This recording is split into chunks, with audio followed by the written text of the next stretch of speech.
Hello and welcome to The Essential Reads. My name is Isaac and my goal is to bring to you a bunch of classic audiobooks in an easy and accessible way. We are continuing with North and South by Elizabeth Gaskell, and this is Chapter 21. The Dark Night. On earth is known to none the smile that is not sister to a tear. Eliot. Margaret and her father walked home. The night was fine, the streets clean, and with her pretty white silk, like Lizzie Lindsay's gown of green satin in the ballad, kilted up to her knees, she was off with her father, ready to dance along with the excitement of the cool, fresh night air. I rather think Thornton is not quite easy in his mind about this strike. He seemed very anxious tonight. I should wonder if he were not. But he spoke with his usual coolness to the others when they suggested different things just before we came away. So he did after dinner as well. It would take a great deal to stir him from his cool manner of speaking, but his face strikes me anxious. I should be if I were he. He must know of the growing anger and hardly smothered hatred of his workpeople, who all look upon him as what the Bible calls a hard man. Not so much unjust as unfeeling, clear in judgment, standing upon his rights as no human being ought to stand, considering what we and all our petty rights are in the sight of the Almighty. I'm glad you think he looks anxious. When I remember Butcher's half-mad words and ways, I cannot bear to think how coolly Mr. Thornton spoke. In the first place, I'm not so convinced as you are about that man Butcher's utter distress. For the moment, he was badly off, I don't doubt. But there is always a mysterious supply of money from these unions, and from what you said, it was evident the man was of a passionate, demonstrative nature, and gave strong expression to all he felt. Oh, Papa! Well, I only want you to do justice to Mr. Thornton, who is, I suspect, of an exactly opposite nature. A man who was far too proud to show his feelings. Just the character I should have thought beforehand you would have admired, Margaret. So I do. So I should. But I don't feel quite so sure as you do of the existence of those feelings. He is a man of great strength of character, of unusual intellect, considering the few advantages he has had. Not so few. He has led a practical life from a very early age, has been called upon to exercise judgment and self-control. All that develops one part of the intellect. To be sure, he needs some of the knowledge of the past, which gives the truest basis for conjecture as to the future. But he knows this need. He perceives it. And that is something. You are quite prejudiced against Mr. Thornton, Margaret. He is the first specimen of a manufacturer, of a person engaged in trade, that I had ever the opportunity of studying, Papa. He is my first olive. Let me make a face while I swallow it. I know he is good of his kind, and by the by, I shall like the kind. I rather think I am already beginning to do so. I was very much interested by what the gentlemen were talking about, although I did not understand half of it. I was quite sorry when Miss Thornton came to take me to the other end of the room, saying she was sure I should be uncomfortable at being the only lady amongst so many gentlemen. I had never thought about it. I was so busy listening. And the ladies were so dull, Papa. Oh, so dull. Yet I think it was clever, too. It reminded me of our old game of having each so many nouns to introduce into a sentence. What do you mean, child? Asked Mr. Hale. Why, they took nouns that were the signs of things which gave evidence of wealth. Housekeepers, undergardeners, extent of glass, valuable lace, diamonds, and all such things. And each one formed her speech so as to bring them all in the prettiest accidental manner possible. You will be as proud of your one servant when you get her, if all is true about her that Mrs. Thornton says. To be sure I shall. I felt like a great hypocrite tonight, sitting there in my white silk gown, with my idle hands before me, when I remembered all the good, thorough housework they had done today. They took me for a fine lady, I'm sure. Even I was mistaken enough to think you looked like a lady, my dear, said Mr. Hale, quietly smiling. But smiles were changed to white and trembling looks when they saw Dixon's face as she opened the door. "Oh, master! Oh, Miss Margaret! Thank God you are come! Dr. Donaldson is here. The servant next door went for him. The charwoman has gone home. She's better now. Oh, sir, I thought she'd have died an hour ago." Mr. Hale caught Margaret's arm to steady himself from falling. He looked at her face and saw an expression upon it of surprise and extremest sorrow, but not the agony of terror that contracted his own unprepared heart. She knew more than he did, and yet she listened with that hopeless expression of awed apprehension. "Oh, I should not have left her, wicked daughter that I am," moaned forth Margaret as she supported her trembling father's hasty steps upstairs. Dr. Donaldson met them on the landing. "She is better now," he whispered. "The opiate has taken effect. The spasms were very bad. No wonder they frightened your maid. But she'll rally this time." "This time? Let me go to her." Half an hour ago, Mr. Hale was a middle-aged man. Now his sight was dim, his senses wavering, his walk tottering, as if he were 70 years of age. Dr. Donaldson took his arm and led him into the bedroom. Margaret followed close. There lay her mother, with an unmistakable look on her face. She might be better now. She was sleeping. But death had signed her for his own, and it was clear that ere long he would return to take possession. Mr. Hale looked at her for some time without a word. Then he began to shake all over, and, turning away from Dr. Donaldson's anxious care, he groped to find the door. He could not see it, although several candles, brought in the sudden affright, were burning and flaring there. He staggered into the drawing-room and fell about for a chair. Dr. Donaldson wheeled one to him and placed him in it. He felt his pulse. "Speak to him, Miss Hale. We must rouse him." "Papa!" said Margaret, with a crying voice that was wild with pain. "Papa, speak to me!" The speculation came again into his eyes, and he made a great effort. "Margaret, did you know of this? Oh, it was cruel of you." "No, sir, it was not cruel," replied Dr. Donaldson with quick decision. "Miss Hale acted under my directions. There may have been a mistake, but it was not cruel. Your wife will be a different creature tomorrow, I trust. She's had spasms, as I anticipated, though I did not tell Miss Hale of my apprehensions. She has taken the opiate I brought with me. She will have a good, long sleep. And tomorrow, that look which has alarmed you so much will have passed away." "But not the disease?" Dr. Donaldson glanced at Margaret.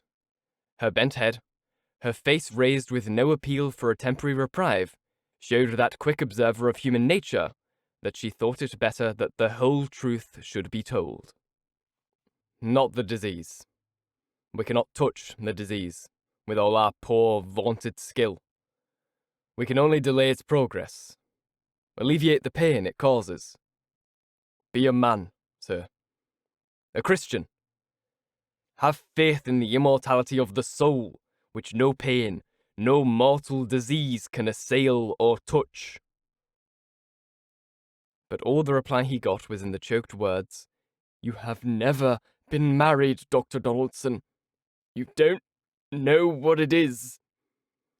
And in the deep, manly sobs, which went through the stillness of the night like heavy pulses of agony. Margaret knelt by him, caressing him with tearful caresses. No one, not even Dr. Donaldson, knew how the time went by. Mr. Hale was the first to dare to speak of the necessities of the present moment. "What must we do?" asked he. "Tell us both. Margaret is my staff, my right hand." Dr. Donaldson gave his clear, sensible directions. No fear for tonight. Nay, even peace for tomorrow, and many days yet. But no enduring hope of recovery. He advised Mr. Hale to go to bed and leave only one to watch the slumber, which he hoped would be undisturbed. He promised to come again early in the morning, and, with a warm and kindly shake of the hand, he left them. They spoke but few words. They were too much exhausted by their terror to do more than decide upon the immediate course of action. Mr. Hale was resolved to sit up through the night, and all that Margaret could do was to prevail upon him to rest on the drawing-room sofa. Dixon stoutly and bluntly refused to go to bed. And as for Margaret, it was impossible that she should leave her mother. Let all the doctors in the world speak of husbanding resources, and of one watcher only being required.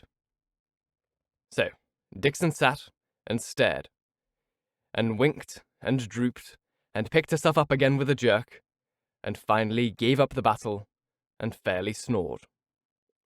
Margaret had taken off her gown and tossed it aside with a sort of impatient disgust, and put on her dressing gown.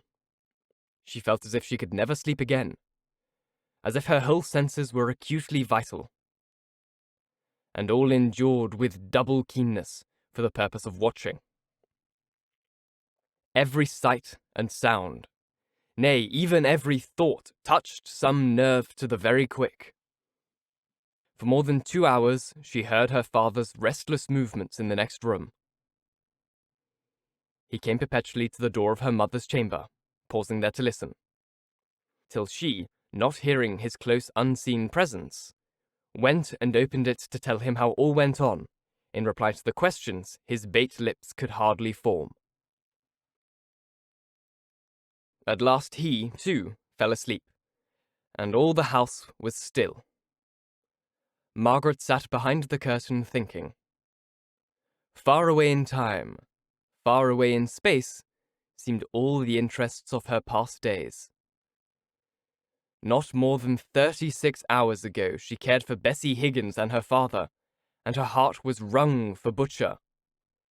Now that was all like a dreaming memory of some former life.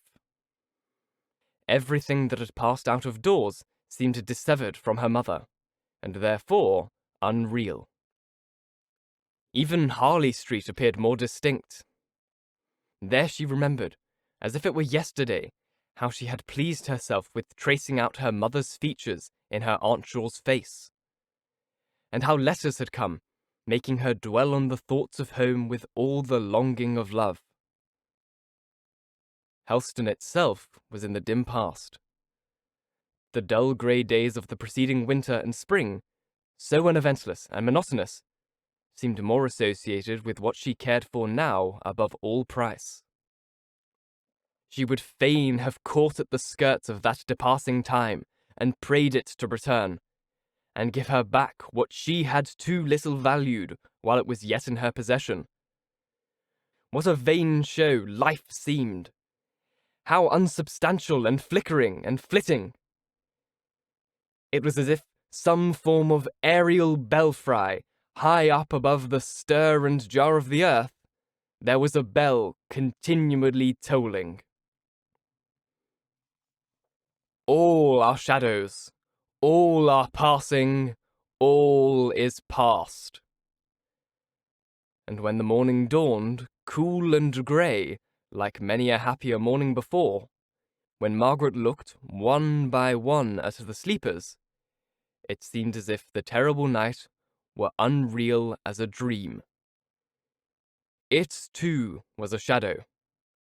It, too, was past. Mrs. Hale herself was not aware when she awoke how ill she had been the night before. She was rather surprised at Dr. Donaldson's early visit, and perplexed by the anxious faces of husband and child. She consented to remain in bed that day, saying that she certainly was tired. But the next she insisted on getting up, and Dr. Donaldson gave his consent to her returning into the drawing-room. She was restless and uncomfortable in every position, and before night she became very feverish. Mr. Hale was utterly listless and incapable of deciding on anything. "What can we do to spare Mamma such another night?" asked Margaret on the third day. "It is, to a certain degree, the reaction after the powerful opiates I have been obliged to use. It is more painful for you to see than for her to bear, I believe. But I think, if we could get a waterbed, it might be a good thing. Not but what she will be better tomorrow, pretty much like herself as she was before this attack. Still, I should like her to have a waterbed. Mrs. Thornton has one, you know. I'll try and call there this afternoon." "Stay," said he, his eye catching on Margaret's face, blanched with watching in a sick room. "I'm not sure whether I can go. I've a long round to take. It would do you no harm to have a brisk walk to Marlborough Street and ask Mrs. Thornton if she can spare it." "Certainly," said Margaret. "I could go while Mamma is asleep this afternoon. I'm sure Mrs. Thornton would lend it to us." Dr. Donaldson's experience told him rightly. Mrs. Hale seemed to shake off the consequences of her attack, and looked brighter and better this afternoon than Margaret had ever hoped to see her again. Her daughter left her after dinner, sitting in her easy chair, with her hand lying in her husband's, who looked more worn and suffering than she did by far. Still, he could smile now. Rather slowly, rather faintly. It was true. But a day or two before, Margaret never thought to see him smile again. It was about 2 miles from their house in Crampton Crescent to Marlborough Street. It was too hot to walk very quickly. An August sun beat straight down into the street at 3 o'clock in the afternoon. Margaret went along without noticing anything very different from usual in the first mile and a half of her journey. She was absorbed in her thoughts, and had learnt by this time to thread her way through the irregular stream of human beings that flowed through Milton streets. But, by the by, she was struck with an unusual heaving among the mass of people in the crowded road on which she was entering. They did not appear to be moving on, as much as talking, and listening, and buzzing with excitement without much stirring from the spot where they might happen to be. Still, as they made their way for her, and, wrapped up in the purpose of her errand, and the necessities that suggested it, she was less quick of observation than she might have been if her mind had been at ease. She had gotten to Marlborough Street before the full conviction forced itself upon her that there was a restless, oppressive sense of irritation abroad among the people. A thunderous atmosphere, morally as well as physically, around her. From every narrow lane opening out on Marlborough Street came up a low, distant roar, as of myriads of fierce, indignant voices. The inhabitants of each poor, squalid dwelling were gathered around the doors and windows, if indeed they were not actually standing in the middle of the narrow ways, all with looks intent towards one point. Marlborough Street itself was the focus of all those human eyes that betrayed intensest interest of various kinds.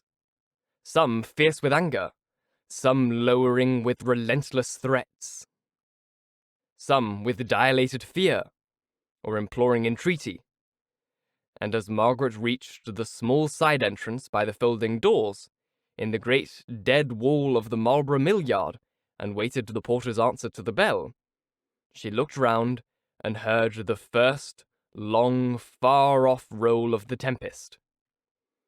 saw the first slow surging wave of the dark crowd come, with its threatening crest, tumble over, and retreat at the far end of the street, which a moment ago seemed so full of repressed noise, but which now was ominously still.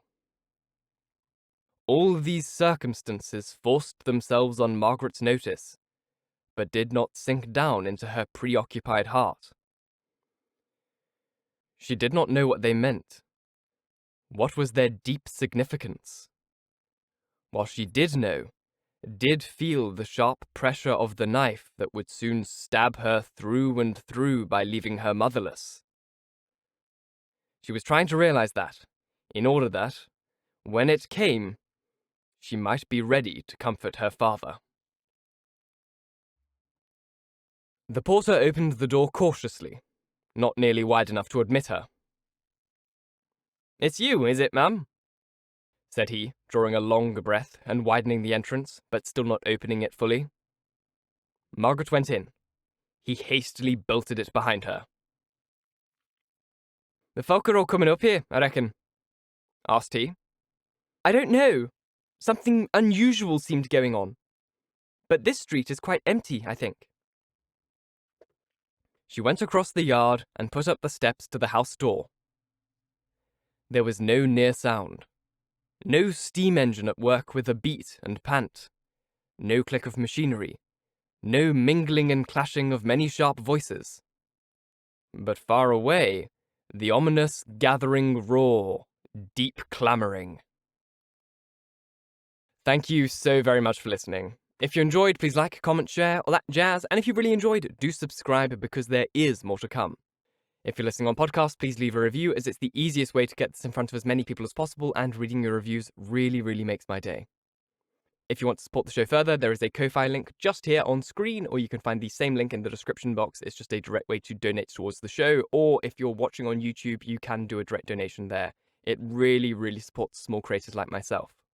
But the best thing that you could do currently for me would be just to put the show on your podcast platform of choice, or, Spotify, Apple Podcasts, wherever, and just listen to the show while you sleep to help me get the listening hours requirement that I need to finally unlock monetization on podcast platforms as well. It would be something that would change my life so, so much. So if you could do that, I would be infinitely grateful towards you. Once again, thank you so very much for listening. And until next time, bye-bye.